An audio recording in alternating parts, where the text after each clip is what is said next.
When you have 33 years of memories and you want to summarize it in 10 to 15 minutes, what do you want to highlight about the impact your father had in your life? I have so much to say, but so little time. Firstly, I would like to thank everyone who blessed us with your time, efforts, and presence. Most of all, prayers. Your support made us go through this painful time with ease. Nahimong sayon ang tanan. A massive thank you to my parents' siblings. You have been a great source of strength and you never left our side through all the ups and downs in life. And when I think of family, I think of a big one. I think of my uncles, my aunties, my cousins from both sides. I would also like to give my appreciation to our relatives who generously gave whatever they can to help us. Gikan sa pagbugha sa kahoy, sa paglimpyo sa balay, sa pagluto og pagkaon. You made everything easy na nag-focus na lang mi sa amo ang pain o sa amo ang healing. Salamat kaayo. I know that coming to the wake and giving your last respect whilst adhering to the policies to stop the spread of coronavirus is tough. Yet because of your love for my dad, you wore your masks, sanitized your hands, and observed social distancing. And for that, salamat kaayo. My dad had empowered me so much and pushed me to get all the education I can get so I can use it to elevate my life and my family as well. But I never thought that I would have to use my training as a campus journalist to write the best eulogy and honor my father for the last time. I am a proud daughter of Romulo Maurial, and he was a proud father to me and Joy Joy. I get flashbacks of earliest childhood memories of him teaching me how to read the time, how to solve math problems. He likes his maths. That is his favorite subject. I can tell. Maybe because being educated in Tagum National Trade School helped him hone that ability. One thing that I did not get from him. My dad had so many talents, to which I am in awe about. Kabalo ba mo na naghahambog na siya daw ang best dancer tung grade school pa siya. He would always brag about it when he dances. He said he danced the pearly shell, and that made him famous. He was also proud of his awards and recognitions in school. Niana siya sa iyadong kadaghan sa iyang ribbon, maabot na daw sa salog. We all know that they were not blessed financially, but he tried his hardest to also get the best education he can. Makita na ninyo sa iyang picture na gwapo and proud kaayo siya, ana, sa iyang graduation picture, na mura daw siya og sibong Revilla. Wow. He related to me his struggles as a student sa USEP, but he always managed to turn the stories to be positive ones in spite of. My dad is a hardworking person. He worked as an electrician, a carpenter. He likes building things.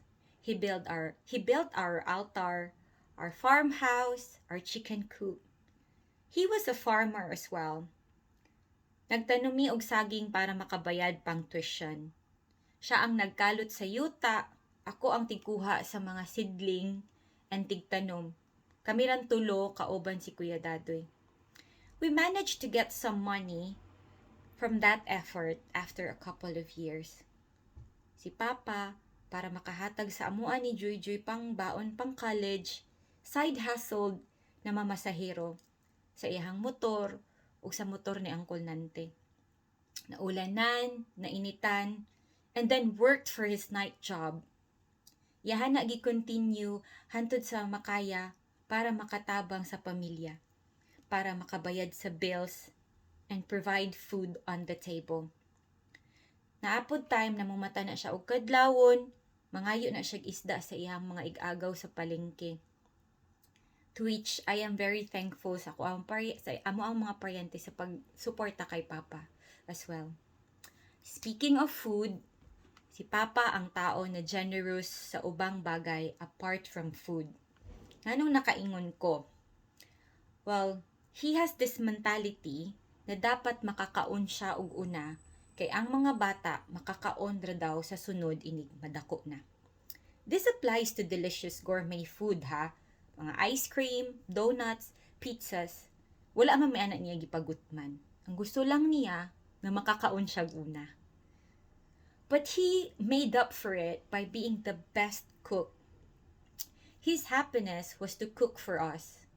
Among mga request na gulay, nilat ang tiil sa baboy with Hunt's pork and beans, ginataang manok, chicken barbecue sa Erlinville. You know, he cooked that with all his heart. He was an all-around father. He was a great person. I could not argue about him being the best brother. It's not a family gathering without his siblings. I remember every Sundays spent in Minsidor, birthdays, fiestas, and even mundane chikicha and basketball games with his cousins, with his brothers. I am so proud of him being a father to his siblings, stood up for them, being a brother, being their best friends. I saw how close they are, how he would always try to gather them. And really, the best relationship that you could have is your relationship with your siblings. Although, there were siblings misunderstanding, but hey, it's not a healthy family without these issues. Pero si Papa, he strived hard to make peace with everyone. Dili na siya gusto og gubot. Siya ang type of person na peace lover. Sa akong mga angkol ug sa akong mga auntie, especially kay Auntie Meme, salamat kay sa pagbantay sa iya ha. And being with him up until the last time. Dili jud ako na mabayran te, pero salamat kaayo. My dad was a great leader and a motivational speaker as well. My father is my Dalai Lama. The best person to talk to without judgment. He acquired knowledge and wisdom in life through his experiences and being calm and accepting. He would always say, maujud na ang kinabuhi. Moagi jud tag mga panahon. His best verse was, adunay panahon alang sa tanang butang, ug panahon alang sa tag-sa katuyo ilalom sa langit. Panahon sa pagkatawo, panahon sa pagkamatay, panahon sa pagtanom, o panahon sa pag-ibot ni atong natanom na. Panahon sa paghilak, o panahon sa pagkatawa. Panahon sa paghigugma, o panahon sa pagdumot. Panahon alang sa gubat, o panahon alang sa pakigdait. God has made everything beautiful in His time. Modyo na ihang ginaingon.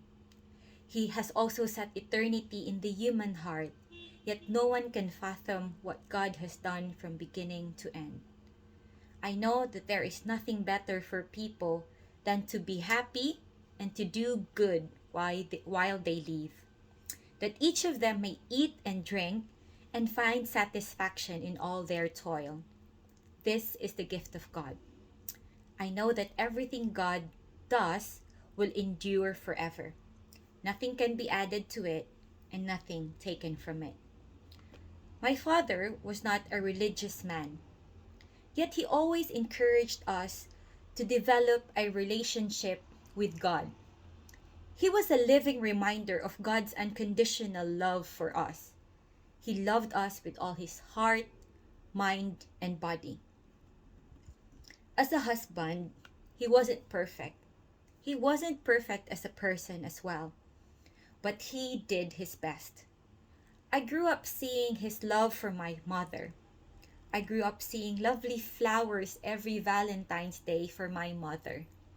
He treated my mother as a queen. He admired her sense of judgment and creativity.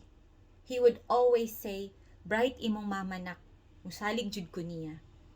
He was the best husband anyone could hope for, in spite of his imperfections. Mang, swerte kay ka sa imuhang bana, pero swerte pod si Papa sa imuha. Salamat sa pag-love sa iyaha, salamat sa pagsilbi sa iyaha. As a grandfather, I would have to build a statue for him on this. When I got pregnant, I kneeled in front of him to apologize. And the only thing he said was, "Tindog diha, kay basin maunsa ang bata." I never once heard him question me, my morality, and my judgment. He just supported me and showed his love for Jaden. He stood up for Jaden and dreamed for his future with me. He became a lawyer for his grandchildren, trying to reason out to my mom why they had to get what they wanted. He was never afraid to show his love for Jaden, Mika, and Rui.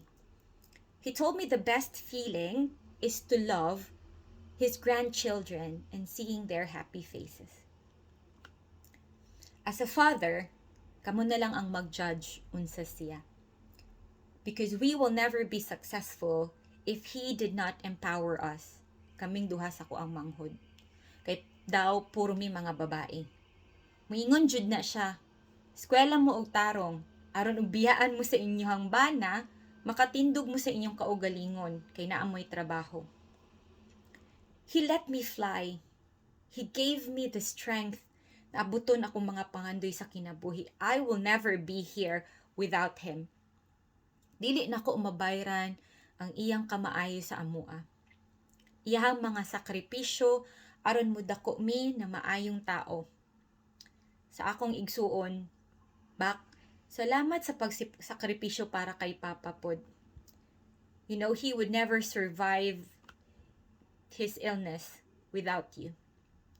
And he may never say it to his son-in-law, but Jem, kabalo ka nga gaana jud si Papa na maayo na lang na naa ka.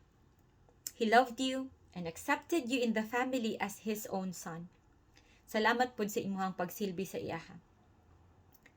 Lastly, I would like to make this request sa inyong tanan. Kung unsa ang memories ni Mulong sa inyo ha, please keep them in your heart.